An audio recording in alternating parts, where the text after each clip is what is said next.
जो व्यक्ति कृष्ण की चरण शरण में जीवन व्यतीत करता है, यानी कि सभी असत्य से प्रायः दूर रहने का प्रयास करता है। असत्य यानी नश्वरता के अधिक करीब जो कुछ है जीवन में, वही असत्य है।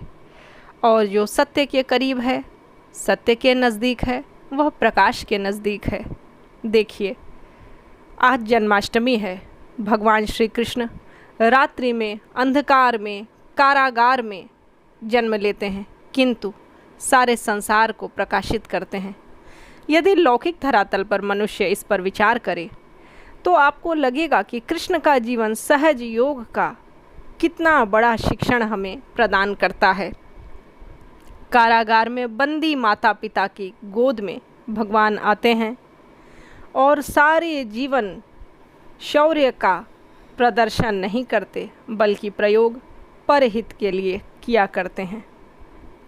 धर्म और अधर्म को अलग अलग कर धर्म की पहचान कर श्रेष्ठ धर्म की स्थापना पांडवों द्वारा कराते हैं। महाभारत का युद्ध इसी चरम का प्रतीक है।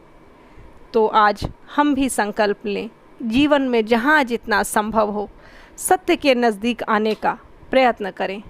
श्री कृष्ण शरणम मम, श्री कृष्ण शरणम मम, श्री कृष्ण। अब्रह्म भुवनान् लोकाः पुनरावर्तिनोऽर्जुन मामुपेत्य तु कौन्तेय पुनर्जन्म न विद्यते।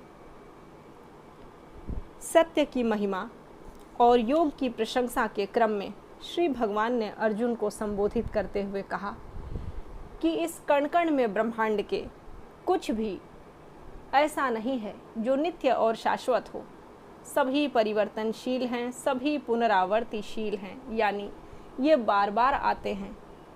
ये चार युग, ये अच्छाइयाँ, ये बुराइयाँ, देवताओं के अवतार, ग्रह नक्षत्र, अनेक सारे लोक, ये सब बार बार आते हैं, किंतु जो कुछ सत्य और नित्य है वह स्वयं परम पुरुष ईश्वर हैं, वह स्वयं श्री कृष्ण हैं।